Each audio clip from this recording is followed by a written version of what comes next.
Assalamualaikum, Abah Somad. Waalaikumsalam warahmatullahi wabarakatuh. Alhamdulillah, Bah. Nggih. Nggih. Sak menika wonten adicara napa niki? Acara Niki napa? nggih adicara tahunan sing Nggih. biasae kanggene tiyang muslim. Nggih. Nggih niki mulutan. Intine Mulutan. haul. Haul.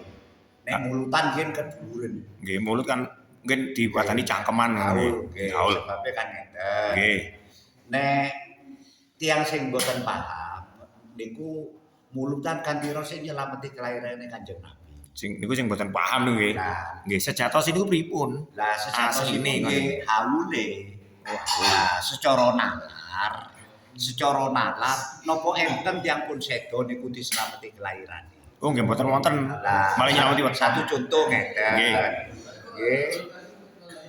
Satu contoh niku ngeten gamblang mawon. Napa nek tiyang lintu, tiyang mek ero teko sejarah, diruwa-ruwa dislameti kelairane. Niku kan salah tafsir, Mas. Nggih. Tapi secara diunggahaken malih, napa tiyang sepakula kali panjenengan iki kok sampun sami-sami sampun sedo apa mboten dislameti kelairane. Nah, maka kita niki semerap sejarah ngoten niki nek mboten enten bapa kali biyu, nggih mboten ngertos sejarah. Oh, nggih. Kan ngoten lho. Padha kali jas merah aja lali sejarah ngoten. Nah, lho nggih niku sajane nek pengertian mulut niku kula mboten cara mboten patek saruna, tapi nek haul lho. Nek haul niku keseluruhan. Karena apa? Sudah para leluhur itu sudah meninggalkan barokah. Entah barokah akhlak, entah barokah pengertian, entah barokah apapun saja. Entah apa yang sampai dirasakan oleh yang ada di alam semesta ini. Semua dari berkah para leluhur. Lah nek haul iku nek nyelameti anune tok lho. Nek cara nang atiku kurang pas. Nah, iki lho. Lek jaman jane kurang jojis. Kurang jojis lah. Nek dawuh Pak Darmo kurang jojis. Lah kranten kan ngeten, monggo sedaya niki krana tendure bumi kurpe langit niki kados ingkang tasih gesang menika niku namung barokah tiyang sepuh-sepuh. Nah, niku lho. Lah sakniki lho perbedaane. Wis 1500 tahun satu contoh Kanjeng. Lah tiyang sepakula niku meninggal niku tahun 90 lho. Lah malah pahaman sing cedakan tiyang sepakula. Nggih. Nggih sedaya para sepuh-sepuh niki lho. Lah napa kok mboten nate nyelameti kelairane tiyang sepai. Soale mun sedo nggih. Lah mun sedo. Nggih. Lagi kebetulan zamane Kanjeng Nabi niku Rabiul Awal tanggal 12 wangsule kapundhut kaliyan Gusti Allah wangsule ngersani Gusti Allah niku nggih Rabiul Awal tanggal 12. Lah kula piyambak akhire haul nggih mundhut tanggal 12. Sasine Rabiul Awal nggih Awal. Niki berarti rutinitas setiap tahun nggih jenengan istilahipun haul niki. Haul Maulid Nabi niki. nggih.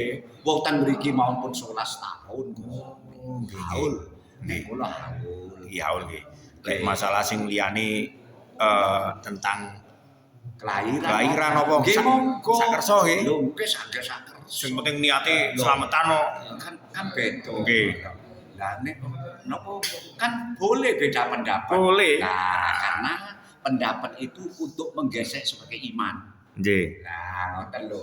Atau pemahaman supaya kados kula lan panjenengan gesang niki Pak Darmo nggih. Nggih. Ya apa carane nalar iki lho. Nggih. Supaya cek iso nalar. Nalar sing masuk akal logika.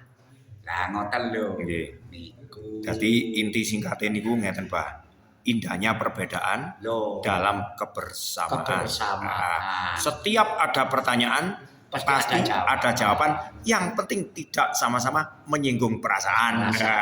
Lah, ya itulah. Maka perbedaan itu yang bisa mendahulukan persatuan dan kesatuan. Ada tanpa perbedaan, nak malih koyok bebek malih. Nggih, manut ngalor, manut ngidul digusak. ngalor situk makor kabeh, ngetan situk ngetan kabeh.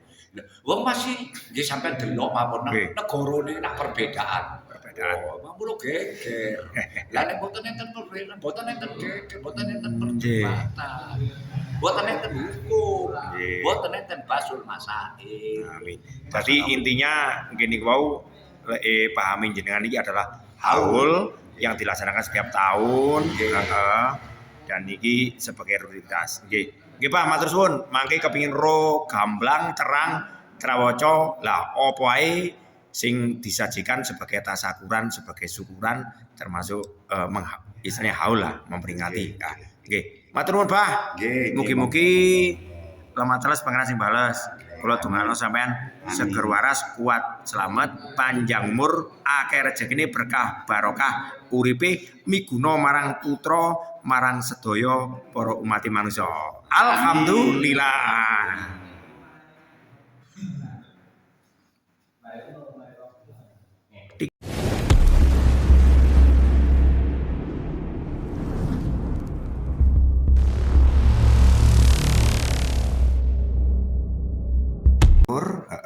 Maulid Nabi atau Maulid Nabi.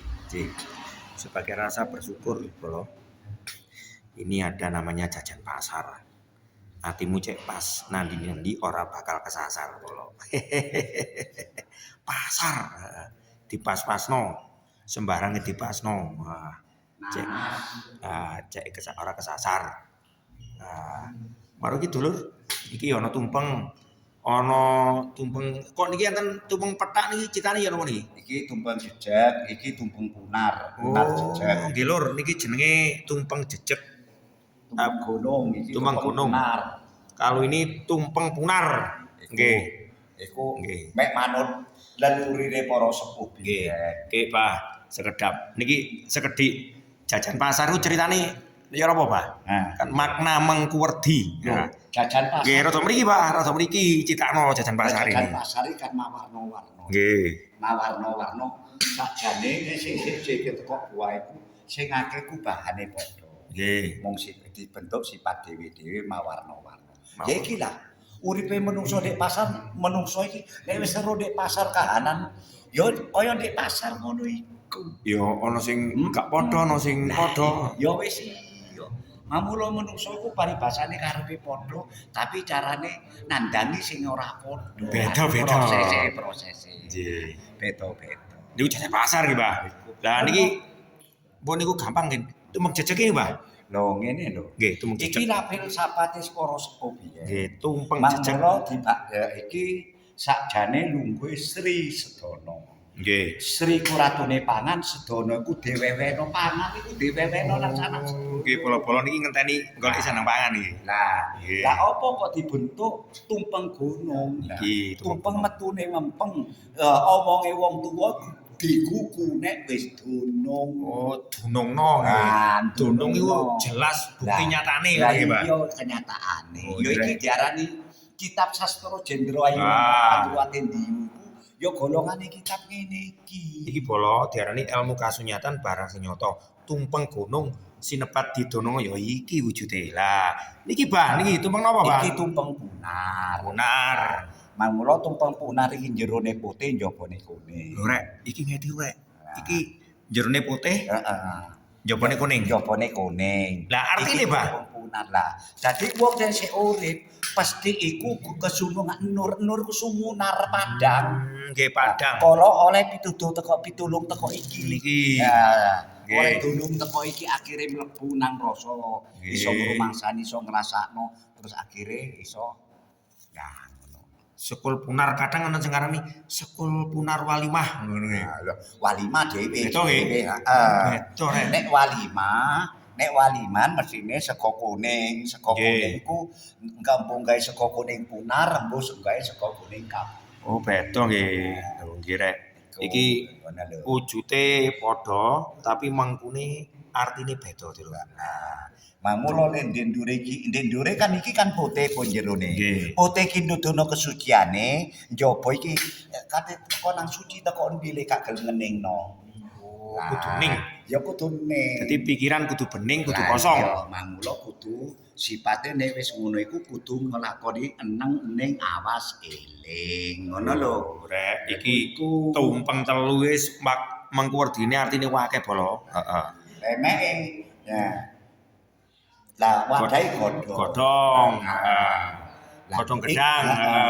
Iki hasil gegetan iso cumondong. Cumondong dadi nek krana teko tandang. Lah tandang iki adahe cowek. Bojo iku nek wis tuwek kaya dulur kaya kanca Dewek. Lho, ngono rek kandhani ora bojo kaya. Cowek kanca dewek. Ngoten nggih. Delok takono wong sepuh-sepuh iku lho. Nek nom kaya iya ya, tapi nek wis kaya dulur. Dadi ora gampang rek iki kabeh ana mengkuwerdine iki. Nggih. Lah niki diarani berkat iki napa Mbah niki kok? Berkat iki minangka barokah. Nggih. Barokane apa ya? Barokane iki intine barokahe intine sari-sarine bumi. Nggih. Lah sari-sarine bumi krana bumi menungso ya kanggo kesinungan bumi sing dipangan bendina sari-sarine bumi ya nyukuri bumi ya sujud nyukuri asile bumi sing mangan ya anake bumi. Lho niku anak-anak bumi kabeh nggih. Lho awake dhewe iki kan bumi kan menungso. Nggih. Ngono lho. Lah kate mancik apa? Nggih. Mamula ana pamunen-munen nek jarene bola-bola sing ujug jarene ngeruhi iki sing ngrasa ngrusi gedhog kono apa kayu sak ceklek godhong sak suwek banyu sak cibuk. Lah iki kan kanggone menungso kabeh. Lah lamun gano iku ora iso urip. Ngono lho. Iku Wis rek iki kok kepengin maneh. Awakmu ndelok YouTube-ku mblenger. Engko sing penting sida dadi kutane sing dadi wujud lan nyatane. Nah, iki tumpeng rek, lek metu kudu mempeng. Jajan pasar atimu kudu pas kesasar. Lek mulai kajatan engko oleh berkat sabrek ndang diangkat. Oke, wis lur ya. Ngono ae lur ya. Engko tak kandhani maneh lur. Ya, aja lali iji akeh cerita, sak cerit ditata, sak cerit cek rata, cak cerit miguna marang Abah Somad. amin.